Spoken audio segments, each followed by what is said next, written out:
This is Analog and Digital Communication Systems. The course code is EC501. It has 3 lectures per week and total 36 contact hour in the semester. It has 3 number of credit points. Myself, Dr. Indranath Sarkar, Associate Professor, Department of Electronics and Communication Engineering at JS College of Engineering, Kollani.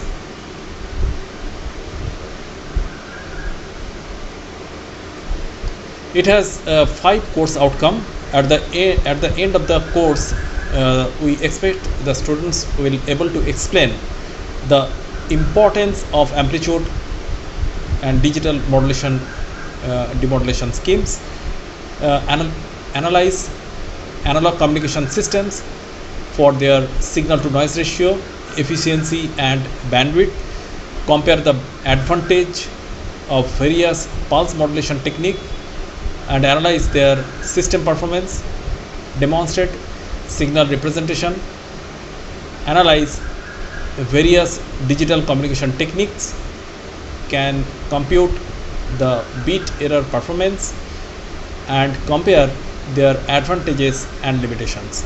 So these are the points we expect that students will able to demonstrate or explain or analyze or compute or compare. So all these things will make the students mastermind on this subject. There are 5 modules for this subject, and for each of the subject there are some contact hours limited to complete. There are 6 contact hours assigned to module 1 for introductory descriptions. For the module 2, random process has 6 contact hours. 3 contact hours assigned to module 3 on pulse modulation, 8 contact hours assigned to signal vector representation under module 4. In module 5, digital modulation technique has 13 contact hours. So total 13 plus 8 plus 3 plus 6 plus 6. So total 36 contact hours exist for the completion of analog digital communication systems. For like every subject has prerequisite, here is also the knowledge of signal vector representation, characteristics of additive wide Gaussian noise, geometric representation of signals, synthesizer, analyzer, signal vector, signal space, Euclidean space are required. Signals and systems is a subject which is covered in earlier semester, has many things to recall for the analog and digital communication system. So signal and system is an important subject before understanding analog and digital communication. Still there are mathematics, that is engineering mathematics covered up to 3rd semester, has plenty of mathematical equations such as the Fourier transformation, Laplace transformation. So those things are required to understand, as well as trigonometric applications are required for analog and digital communication. Statistical part will be revised here. So that is why if the basic statistical part required, it is needed to be recapitulated. Now these are the course outcome versus program outcome mapping. Now as the analog and digital communication has plenty of application in the domain of information technology, that is why we are finding there are almost all the program outcome has minimum contribution to one or more course outcome. The course outcome weightage 3 is given for high weightage, 2 weightage is given for moderate weightage, and 1 value is written, that is the numerical value 1 is given for least weightage to some program outcome. And if there is no such linkage, then it is kept blank. Now as the basic mathematics related, that is why it has high weightage to program outcome 1 and program outcome 2. Also it is dealing with several project oriented work, because in communication system various basic modulator, demodulator, as well as quantizer, equalizer, many circuits, basic circuits are utilized for the communication system. That is why it is also related to implementation of project. There are various projects which could be implemented using a communication circuitry. Also there are various mathematical equations required to reduce the noise addition to the transmitted signal. So transmitted signal are prone to noise. That is why noise elimination is one of the most important factor for analog and digital communication. Here the differences of analog and digital communication will be taught, and thereby students will understand how digital communication dominates over analog communication, but cannot avoid analog communication for the transmission of digital signals through wireless medium. So that is why various project related as well as seminar conferences, English languages, all are related and has weightage, as well as it has lifelong learning because students may target for circuit implementation, that is their dream project may be implemented later. So that is why lifelong learning is also having higher weightage for each of the outcome. The course objective for analog and digital communication is to familiarize students with the fundamentals of analog and digital communication system, because analog communication is the primary communication system, thereafter digital communication has come. So comparison as well as their foundation knowledge required to be transmitted to the student, to provide students with tools and for communication signal analysis. So there are various mathematical tools, simulators that will be provided to students to better understand about the application of such tools, to familiarize students with various techniques for amplitude modulation and demodulation of analog signals, to develop the students' ability to determine the effects of receiver frequency and phase errors in synchronous modulation systems. So phase error or magnitude error are critical cases which will be studied under these objectives. To familiarize students with techniques for generating and demodulating narrowband and wideband frequency and phase modulated signals, to familiarize students with the basic techniques for generating and demodulating pulse code modulated signals, to familiarize students with issues pertaining to the transmission of digital signals over bandwidth limited communication channels. So with this we will start the analog and digital communication system. Hello, this is analog and digital communication. Today we are discussing angle modulation and demodulation. The topic to be discussed are the representation of frequency modulation and phase modulation signals, spectral characteristics of angle modulated signal. The angle modulation is nothing but a modulation technique in which the message magnitude varies the angle of the carrier signal, so that at the receiving end, when the modulated signal is received, the particular angle variation has to be extracted, that is message residing in the angular part of the carrier signal. So from that part message will be extracted at the receiving end, and this is known as angle demodulation. So therefore angle modulation can be done in two ways. One is the frequency modulation, another part is the phase modulation. Now regarding the frequency modulation, the carrier frequency is varied in accordance with the message magnitude, and there is another part of the angle modulation that is known as phase modulation, in which the phase of the carrier is varied in according to the instantaneous magnitude of the message signal. Now here we have considered a sinusoidal signal AC cos 2 pi fct phi 0 plus phi 0, where AC is the constant amplitude, FC is the constant frequency in hertz, and phi 0 is the initial phase angle. Let the sinusoid be written as AC cos theta t. So therefore we are considering the modulated signal, angular modulated signal is written as AC cos theta t, where theta t is equal to 2 pi fct plus phi 0. The case that we shall Now examine where AC is the constant but theta t instead of being equal to 2 pi fct plus phi 0 is a function of message signal.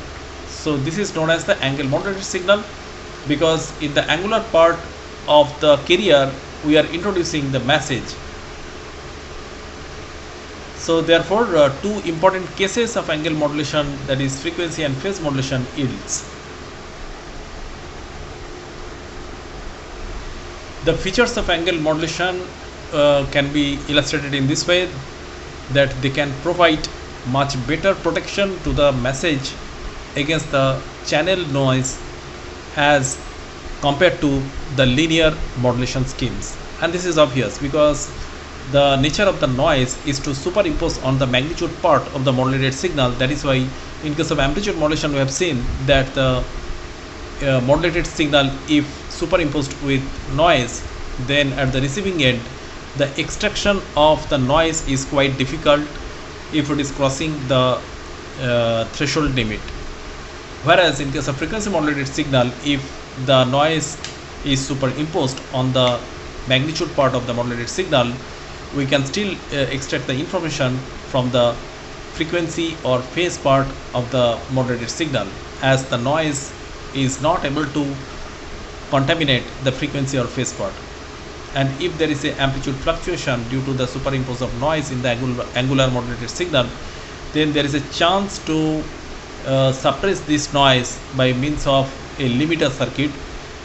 Whereas if we do not limit such magnitude variation in the angular modulated signal, there will be little bit phase fluctuation, but the inherent message will not be contaminated. And also another feature of angle modulation is that due to the constant amplitude nature, they can withstand nonlinear distortion and amplitude fading. The limitations of angle modulation are straightforward, that is, it increases the transmission bandwidth. That means in case of angle modulation, there are many sideband frequencies are generated, and which are unwantedly consuming excess bandwidth. So that is why the resultant modulated signal will be expensive. To define phase modulation and frequency modulation, let us consider a signal st equal to ac cos theta it, where theta it is instantaneous angle which is a function of message. So in case of in case of angle modulated signal, we need to consider the angle of the modulated signal as the function of the message. So we can define the instantaneous frequency of the angle modulated wave st. So therefore the subscript in theta it is indicative of our interest in the instantaneous behavior of these quantities. So theta it is equal to 2 pi fct plus phi 0, where phi 0 is nothing but the function of message. Now this function of message may be the linear variation of the message as in case of phase modulation signal, or it may be the integrated part of the message as in case of frequency modulation. The phase modulation, which is quite straightforward from this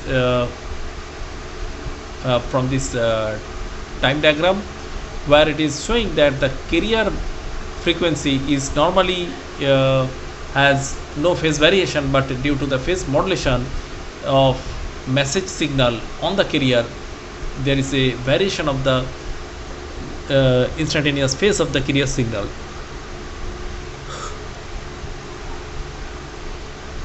So this is the nature of the phase modulated signal. Whereas in case of frequency modulation, we are also getting, there is a small there is a variation in the phase part of the message signal, but this phase variation is not linear with the message magnitude, but it is the integrated part of the message magnitude. So that is the main difference between the frequency modulation and phase modulation, because when we are seeing on the timing diagram, we are not getting any difference between the frequency and phase modulation as the phase part is varying. But still there is a difference, because the phase variation is not like the normal phase modulation. That is, frequency modulation and phase modulation both are having variation in the phase of the modulated carrier, but their variation is not identical, because in case of frequency modulation the difference is that instead of linear variation of the phase according to the message magnitude, it varies according to the integrated part of the message. So there is the main difference between frequency and phase modulation. And in case of narrowband angle modulation, we can realize the circuit using the Armstrong method, which is a very straightforward method in which we can integrate the message and thereafter we can multiply it by the quadrature component of the carrier signal, and thereafter if we multiply with a constant kf, and if it is subtracted from the in phase part of the carrier, we can get the narrowband frequency modulated signal. So this is a very simple method which was proposed by Mr. Armstrong, and the corresponding mathematical equation is given below. And this is the way by which this is the block diagram which shows that message if message signal is fed to the voltage control oscillator, we are getting the wide band frequency modulated wave, and the oscillator shown on the right hand side, which is having NPN transistor followed by a tank circuit. Tank circuit is nothing but a resonating circuit which has two number of inductor L1 and L2 and a time varying capacitor. That means it is a varactor diode in which if we apply variable voltage, the capacitance is varied, and that is why the frequency is varied. So instantaneous frequency of the varactor diode can be written as 1 by 2 pi square root within the square root L1 plus L2 multiplied by Ct. Now Ct is the time varying capacitance, so as the message signal applied to the Hartley oscillator produces varying capacitance, and that will vary the frequency of the modulated signal. So therefore natural frequency is f0, that is 1 by 2 pi square root L1 plus L2 into Ct is the instantaneous phase carrier instantaneous carrier frequency when Ct is equal to C0. But when the message signal is applied, so Ct is become C0 plus the message signal. So that is why we are getting frequency modulated signal. And this is a typical wideband angle modulation. The block diagram is very clearly describing how the modulated signal could be formed. And here the receiver model of angle modulation, where it is showing that ST and WT is the noise which are added in the channel, and thereafter it is passing through a receive filter, after which there is a limiter, then demodulator, and that is demodulator in terms of discriminator, which is extracting the message information from the angular part of the modulated signal, and thereafter there is a function which is known as de-emphasis filter, which is again passed through low pass filter to produce the output. And this is the signal to noise ratio calculation, where it is clearly showing that how the noise is contaminating the modulated signal, and thereby we are getting the resultant that is explicitly telling that it is proportional to the message signal. And this is the signal to noise ratio calculation. Thank you.